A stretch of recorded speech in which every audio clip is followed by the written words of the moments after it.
ಶ್ರೀಕೃಷ್ಣನು ತಿಳಿಸಿದ ಮೌನವಾಗಿರಬೇಕಾದ 8 ಸಂದರ್ಭಗಳು. ಶ್ರೀಕೃಷ್ಣನ ಪ್ರಕಾರ ಈ ಪ್ರಪಂಚದಲ್ಲಿ ಸುದರ್ಶನ ಚಕ್ರಕ್ಕಿಂತಲೂ ಶಕ್ತಿಶಾಲಿಯಾದ ಆಯುಧವೆಂದರೆ ಅದು ಮೌನ.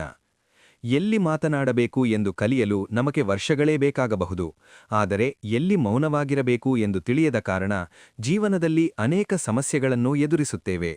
ಶ್ರೀಕೃಷ್ಣ ಪರಮಾತ್ಮ ತಿಳಿಸಿರುವ ಈ 8 ಸಂದರ್ಭಗಳಲ್ಲಿ ಮೌನವಾಗಿರುವುದು ನಿಮ್ಮನ್ನು ವಿಜೇತರನ್ನಾಗಿ ಮಾಡುತ್ತದೆ.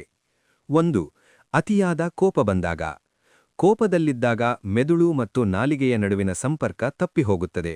ಆ ಸಮಯದಲ್ಲಿ ನಾವು ಆಡುವ ಮಾತುಗಳು ಆಯುಧಗಳಂತೆ ಎದುರಿಗಿರುವವರ ಮನಸ್ಸನ್ನು ಚುಚ್ಚುತ್ತವೆ. ಒಂದು ಕ್ಷಣದ ಕೋಪದಲ್ಲಿ ಆಡಿದ ಮಾತು ದಶಕಗಳ ಕಾಲದ ಸಂಬಂಧವನ್ನು ಮುರಿದುಹಾಕಬಲ್ಲದು. ಆದ್ದರಿಂದ ಕೋಪ ಬಂದಾಗ ಮೌನವಾಗಿರುವುದು ಅತ್ಯಂತ ಶ್ರೇಯಸ್ಕರ. 2. ಅರ್ಧ ಜ್ಞಾನವಿದ್ದಾಗ. ಯಾವುದೇ ವಿಷಯದ ಬಗ್ಗೆ ಪೂರ್ಣವಾಗಿ ತಿಳಿಯದೆ ಮಾತನಾಡುವುದು ಕತ್ತಲೆಯಲ್ಲಿ ಬಾಣ ಬಿಟ್ಟಂತೆ. ಅರೆಬರೆ ಜ್ಞಾನದಿಂದ ಮಾತನಾಡುವುದು ನಿಮ್ಮನ್ನು ಮೂರ್ಖರಂತೆ ಬಿಂಬಿಸುತ್ತದೆ. ನಮಗೆ ತಿಳಿಯದ ವಿಷಯಗಳ ಬಗ್ಗೆ ಮೌನವಾಗಿ ಆಲಿಸುವುದರಿಂದ ಹೊಸ ವಿಷಯಗಳನ್ನು ಕಲಿಯುವ ಅವಕಾಶ ಸಿಗುತ್ತದೆ. 3.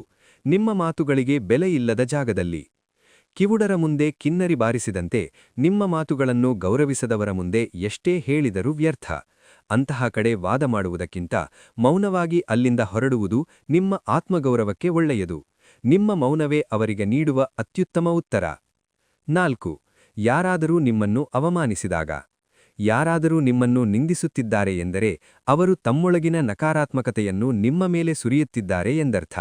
ನೀವು ಅದಕ್ಕೆ ಪ್ರತಿಕ್ರಿಯಿಸಿದರೆ ಆ ನಕಾರಾತ್ಮಕತೆಯನ್ನು ನೀವು ಸ್ವೀಕರಿಸಿದಂತೆ. ಮೌನವಾಗಿ ಒಂದು ಸಣ್ಣ ನಗು ಬೀರಿದರೆ ಎದುರಾಳಿಯ ಪ್ರಯತ್ನ ವಿಫಲವಾಗುತ್ತದೆ. ಶಿಶುಪಾಲನು ನಿಂದಿಸಿದಾಗ ಕೃಷ್ಣನು ಮೌನವಾಗಿದ್ದಂತೆಯೇ ನೀವೂ ಕೂಡ ತಾಳ್ಮೆ ತಳೆಯಿರಿ. 5. ಗೊಂದಲದಲ್ಲಿದ್ದಾಗ ಅಥವಾ ನಿರ್ಧಾರ ತೆಗೆದುಕೊಳ್ಳುವಾಗ. ನಾವು ಅತಿಯಾದ ಸಂತೋಷದಲ್ಲಿ ಅಥವಾ ಅತಿಯಾದ ದುಃಖದಲ್ಲಿದ್ದಾಗ ತೆಗೆದುಕೊಳ್ಳುವ ನಿರ್ಧಾರಗಳು ಹೆಚ್ಚಾಗಿ ತಪ್ಪಾಗಿರುತ್ತವೆ.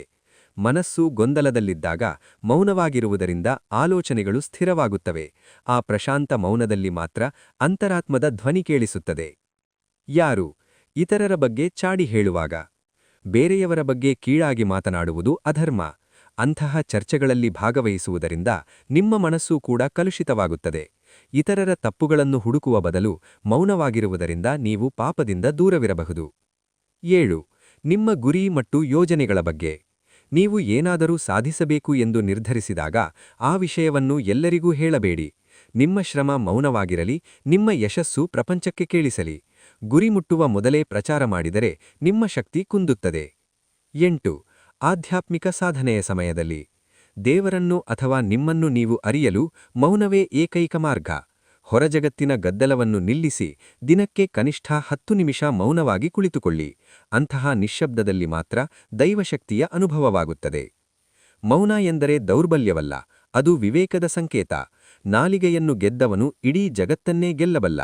ಈ 8 ಸೂತ್ರಗಳನ್ನು ಜೀವನದಲ್ಲಿ ಅಳವಡಿಸಿಕೊಳ್ಳಿ ಮತ್ತು ಯಶಸ್ಸನ್ನು ಸಾಧಿಸಿ. ಇಂಥವೇ ಇನ್ನಷ್ಟು ಆಸಕ್ತಿದಾಯಕ ವಿಡಿಯೋಗಳಿಗಾಗಿ ತಪ್ಪದೇ ನಮ್ಮ ಮೋಟಿವೇಜಸಿಟಿ ಚಾನೆಲ್ ಅನ್ನು ಲೈಕ್ ಮಾಡಿ ಮತ್ತು ಸಬ್ಸ್ಕ್ರೈಬ್ ಮಾಡಿಕೊಳ್ಳಿ. ಈ ವಿಡಿಯೋವನ್ನು ನಿಮ್ಮ ಸ್ನೇಹಿತರೊಂದಿಗೂ ಹಂಚಿಕೊಳ್ಳಿ. ಧನ್ಯವಾದಗಳು.